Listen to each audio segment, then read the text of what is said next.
Bonjour à tous, avant que la vidéo débute, je voulais vous dire de bien rester jusqu'à la fin de la vidéo. Le couteau que je vais réaliser dans cette vidéo va être donné à l'un d'entre vous, je vais réaliser un petit giveaway. Du coup, restez bien jusqu'à la fin et soyez bien attentifs si vous voulez connaître les différentes modalités pour pouvoir tenter de gagner ce couteau. Voilà, bon visionnage à vous. Pour ce projet, j'utilise une chute de XOC75 en 3 mm d'épaisseur. J'ai déjà tracé mon dessin dessus, donc il ne me reste plus qu'à découper pour enlever un maximum de matière, et ensuite le surplus, je vais continuer à l'enlever, cette fois-ci grâce à un disque à lamelles.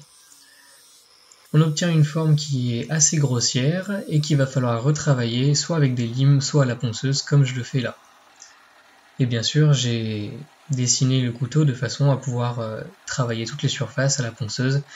Notamment le creux qui va accueillir le doigt, je l'ai fait avec un diamètre suffisant pour pouvoir le travailler avec la roue de la ponceuse. Je note ensuite le milieu de mon tranchant pour pouvoir réaliser mon émouture.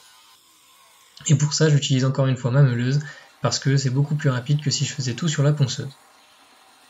Mais la meuleuse, ça laisse quand même pas mal de marques et surtout c'est quand même pas ce qu'il y a de plus régulier.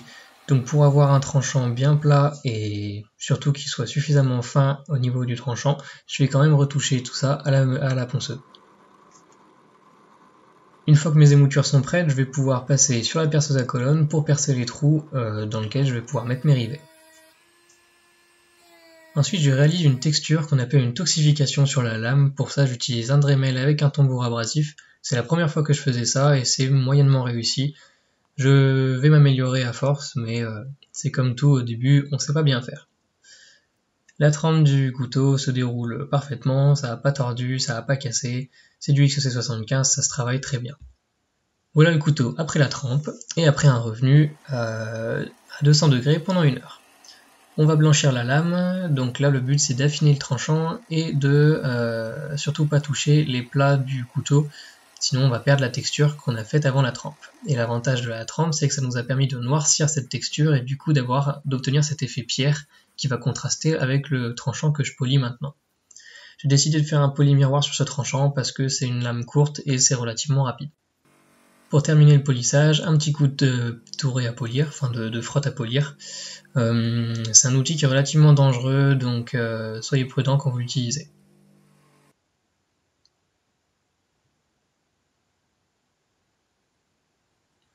Vient maintenant le moment de réaliser le manche et pour ça je vais utiliser du cerisier.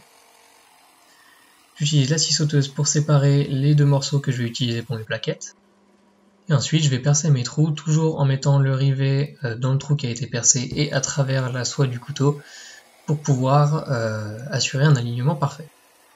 Vient le moment de dégrossir les plaquettes et surtout de façonner l'avant des plaquettes et de les polir parce que c'est une zone qui sera plus accessible une fois que les plaquettes seront collées, donc il faut le faire maintenant, sinon on risque de rayer la lame si on oublie de le faire et qu'on décide de le faire après le collage. Ensuite on colle les plaquettes, on n'oublie pas d'essuyer l'excédent de colle qu'on a. Au moment où on va serrer les plaquettes, ça déborde un peu sur la lame, donc il faut s'en occuper maintenant avant que ce soit sec. Après une nuit de séchage, je vais pouvoir continuer le travail. Donc j'enlève mes rivets en laissant quelque chose comme 1 ou 2 mm de chaque côté. Et ensuite je vais pouvoir aller les mater. C'est quelque chose que généralement je ne filme pas, mais les rivets sont bel et bien matés. Et ensuite on va pouvoir terminer le travail sur le manche grâce à la ponceuse. Donc ici il faut mettre à fleur le bois et l'acier, et ensuite casser tous nos angles pour rendre ça confortable.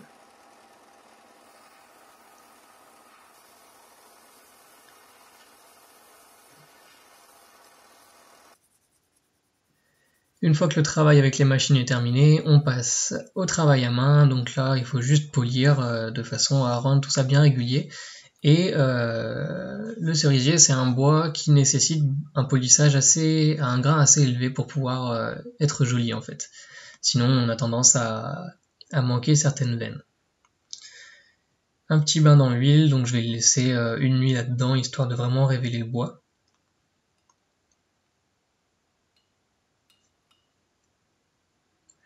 Et donc voilà le résultat. Donc c'est un petit couteau que j'ai fait rapidement, qui est vraiment pas compliqué à réaliser et que tout le monde peut faire, même avec très peu de moyens. Le seul défaut, enfin le défaut majeur qu'il y a sur ce couteau, c'est que une de mes plaquettes a bougé lors du collage et du coup, là on le voit maintenant, un de mes rivets n'est pas parfaitement centré dans son trou et il y a un petit jour. Ça, en fait, c'est purement esthétique le souci parce que en termes de solidité, ça a été maté donc ça bougera pas, mais voilà, je préfère être honnête.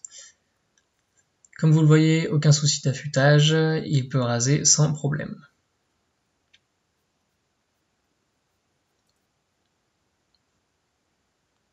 On peut même sélectionner quel poil on veut raser.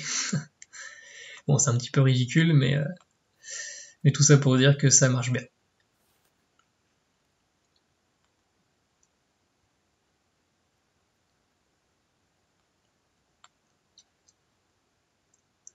Donc voilà, la vidéo va toucher à sa fin. Ne quittez pas tout de suite parce que faut que je vous explique les règles pour essayer de gagner ce couteau. Petite conclusion du projet, je suis content du manche, hormis ce rivet qui est pas parfaitement dans son axe, mais c'est un bois que je retravaillerai, parce que déjà j'en ai pas mal, mais en plus ça a des jolies veines, il faut juste prendre le temps de bien le travailler.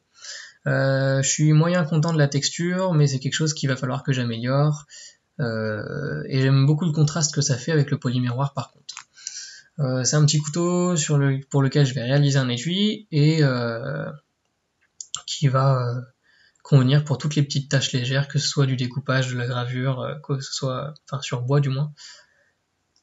Donc voilà, alors voilà les règles pour participer au giveaway. Évidemment, il faut que vous soyez abonné à la chaîne, moi ça me ferait plaisir et c'est le meilleur moyen que vous avez pour supporter la chaîne. Partagez la vidéo, ça pourrait plaire à d'autres gens et puis moi aussi, encore une fois, c'est le meilleur moyen pour m'aider. Et bien sûr, faites-vous entendre et laissez un commentaire qui indique que vous participez au giveaway. Voilà, donc je ferai le tirage dans peu de temps. Je vous tiendrai au courant, notamment sur ma page Facebook, donc Lempro Knives, et bien évidemment je contacterai le gagnant. Voilà, prenez soin de vous et à la prochaine.